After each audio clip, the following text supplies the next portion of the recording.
Hey guys, my name is Matsuki, and today we will be taking a lovely adventure to the Twitter app to expose the COD extremists and their insecurities. Welcome to COD Extremists of November 2021 edition. It looks like the TheGhostOfHope and his community are really putting the coals in the fire this chilly season. So who is the TheGhostOfHope, you may ask? Well, he's a guy on Twitter with almost 13k followers. I believe he hosts or joins in on some podcasts as well. And as a disclaimer, he is not an evil person that needs to be silenced or anything like that. Of all honesty, I agree with a lot of his takes, but also, I disagree with quite a few too. Some of those takes being pretty extreme, and some of his replies are just plain petty. Like this dude responds with, "I don't know how I haven't muted you yet," after I gave my opinion, and then he proceeded to argue back right after. If you want to censor someone because of a different COD take or opinion, why tweet that and then immediately respond? What is the point of this, TheGhostOfHope? I'm sorry if I put a wrench in your ears, but why aren't you open to discourse? But yeah, let's jump right in. So this thread all started on November 13th of 2021. TheGhostOfHope asked a very open-ended question. Am I the only one that doesn't mind innovation, but realizes that some things, such as the classic minimap and ninja perk, should just be a staple? Gunsmith was a great innovation though. So I slightly disagreed and said, I think that they should actually change features to fit new playstyles. For example, look at the jetpack CODs. And just so you guys know, I started off on Modern Warfare 3, but I really got into COD during the jetpack era. I really miss that style of COD, and I'm a bit saddened that the majority of the current COD community doesn't want to go back. Why? Well, I'd guess that they are burnt out on that style of gameplay after being used to boots on the ground combat for so many years. Jetpack CODs encouraged boost jumping and sliding around the maps. 3-lane maps, I should say, with extra verticality after all. My second point had to do with the Modern Warfare 2019 maps. Now, considering the previous two CODs, World War II and BO4, World War II's maps were mainly 3-lane designs like the jetpack CODs IW and BO3, but sadly, they were all too similar and lacked the verticality they had, minus Gustav Cannon. Now, BO4 improved a bit more, especially with the types of engagements, but not really the sizes, until the DLC maps that is. But then Modern Warfare 2019 came out, and gave us a wide variety of maps. In some cases, too small, and others, too large. And then there's that one that was just hideous. But the majority weren't basic bitch boring, easy to control levels of engagements in every single lane. They are more porous and required a higher level of map knowledge than the two predecessors, World War II and BO4. I did admit spawns could have been a little bit better on some maps. I also said devs should be able to create changes as long as there's some level of new skill behind them. Now, I'm not a long-time OG COD player that started playing on poor servers with dog shit hit registration. I'm sure the TheGhostOfHope would know all about that.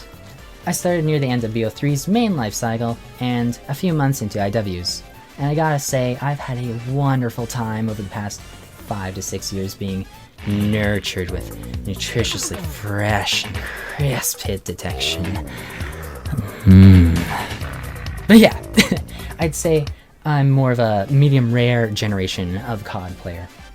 I got used to using the minimap effectively, but one thing that I did make sure to do in my prime was improve my map awareness for when enemies call in counter UAVs. So maybe that's why I'm not as opposed to the new no red dots system in Modern Warfare and Vanguard. I go on to express just that. Going from red dots, pinpointing exact enemy locations, to just red dots pointing in the direction of enemies' unsuppressed gunfire was a change requiring new and old players, plus anyone in between, to adapt. And judging by the TheGhostOfHope and his poll on Twitter, I'd say it's safe to say 75% of his active Twitter following didn't adjust to this change. It's no wonder why so many of his followers show such distaste towards modern Dorfare. I mean Campfare, I mean towards the Modern Warfare cucksuckers. Well, welcome all aboard the Modern Warfare hate train. It's like the Infinite Warfare hate train, but modern. Take a seat, have a cup of joe while it's hot, hot, hot. Sit back and relax because we got a ways to go. Now, as we know, Vanguard dedicated a whole perk category to extra awareness, and radar was one of those perks added. Then I say, I'm glad that Vanguard added a radar perk for those players unwilling or unable to adapt. Quick side note, I'm sure you guys have caught me saying adapt several times in this video. I don't want to be that type of person who says, just adapt bro, to every issue you have. I've actually noticed this word adapt means very different things between our little gaming bubbles in Ghost of Hope. For example, my bubble that seems to like Modern Warfare was encouraging players to try new techniques, gun setups, perk combos, and sometimes we would joke around and say, just adapt bro, when we get spawn trapped on shipment. You see the irony? The other bubble despises the word, like sunlight massaging its way deep into a vampire's skin. How did it get this bad, guys? How did AdApT become satirical? Did you guys deny help to the point it just ruined your day? To the point some of you see TheGhostOfHope retweet a Modern Warfare enjoyer's take, and so you dig into that person's personal life to insult them with anything you get your hands on? Is that fucking necessary? Of course I know you can't control all your followers, and sometimes there's just one bad apple in the bunch. Or at least I hope. Seems like some of you guys already want to dislike bomb this video before it comes out. And to that I say, go on right ahead. I'd appreciate an honest review, but that's not how YouTube works, sadly. Oh, and Susan, I'd actually like to see my dislikes, so if you could please leave that sort of decision up to the content creator themselves, it would be very appreciated. Side note over. Let's get back on topic with red dots and radar. Ah yes, so here we are. I called out the big shots that were unwilling to adapt. You know, the lower skilled players afraid of trying new things. It's pretty sad the way that 75% of your social media community has such big talk about Modern Warfare but can't use a core feature needed for success. Are you kidding me? Now, I was called a Blame Truth Archives fan for some of my opinions here. You guys must be disconnected because last I checked, the COD father himself was hating Modern Warfare and its enjoyers throughout Modern Warfare's lifecycle. I don't know when or where you guys distance yourself from him, but he has similar takes, just a bit more extreme at times, I guess. For example, lots of you guys, plus Blame Truth and Nero Cinema 2 think Backlot was absolutely massacred. And I can't help but feel like you guys are trying to just cope over the removal of red dots from your minimap. It's like you guys are lost and the map got a full-on renovation. Heck, I almost think you guys forgot Backlot entirely. Nero Cinema said in one of his videos on Modern Warfare that Infinity Ward added rooftops to Backlot. I'm sorry, Zenny, but Backlot always had rooftops on the center building. Other changes were the removal of the infinite ammunition turrets mounted around the map, the removal of a huge basement, plus the addition of a parking lot and second floor to a bike shop in the opposite main spawns, and a tiny gas station no one seems to use outside of maybe search and destroy. Other than that, the map is the exact same. It's a 3-lane map with an open center, full of cover, plus one 3-story building. I just don't see the problem with it. I went 28-4 in the background gameplay, by the way. I love this map. It's got new parkour areas, new ways to get out of spawn traps, and so much pro-rush or friendly flank routes. I stand by this map being S tier.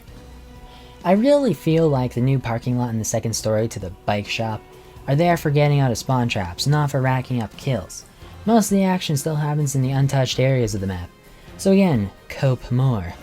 Use the features the game provides. Use your minimap, it's good for predicting spawns and where enemies are taking map control. Whereas your compass points you in the direction of enemy fire on pretty uncomplex maps. Backlot being one that OG players and new players from Modern Warfare Remastered alike should know the layout of very well. So why the complaints? Is nostalgia that powerful at blinding people? Let me know in the comments below. But TheGhostOfHope, he didn't take kindly to my lower skill callout. He immediately got out a reading a minimap equals low skill misquote. Maybe a spun narrative to make me look stupid. Like, your minimap is just as useful as your compass, man. I already explained this a second ago. Secondly, lower skilled was what I said, not low skilled. Oh, and before I forget, my take stuck with this dude for 3 hours before he posted this. People who talk about certain gameplay aspects being low skilled when they have a 1.7 KD Lamau. So there's this thing called skill-based matchmaking. I can't imagine you of all people have heard about it before. I recommend looking up exclusive Ace and Drifters Modern Warfare skill-based matchmaking videos on your own time, but also that Damascus grind. Ugly camo, but I had nothing else to grind for. Those rocket launcher challenges and riot shield challenges were just a real pain in the neck. I think you ought to go for that camo before judging others on the total lifetime KD, man. Speaking of KD, if you want an accurate representation of someone's skill, try finding their KD over the past few months. Mine on Modern Warfare seems to be over a 3.0, but hey, I openly share my stats.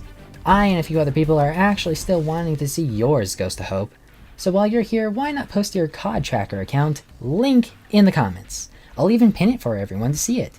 You didn't give us it when we asked on Twitter, so hey, let's see you put your stats where your mouth is.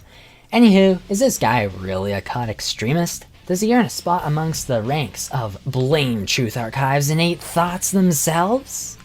Nah, not quite. It's not like he made petitions to get developers fired or sent death threats because, oh, the video game wasn't made in my entitled perfect image. Right? Nothing extreme like that. He's just a decent-sized influencer with a big ego and community, mainly full of trolls and others that just want to have a good laugh.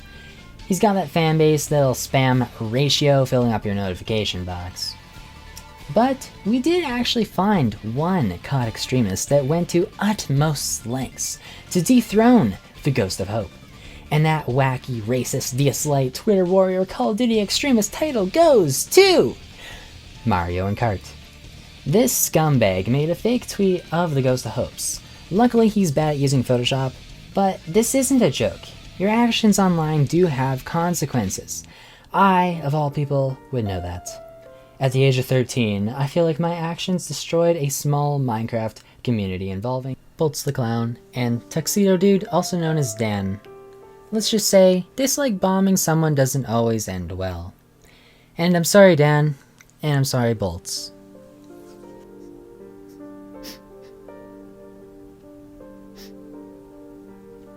But hey, that's it for this video. I hope you guys did enjoy. A rating and a comment would be very appreciated. And I'll see you guys in the next one. Peace out, homies.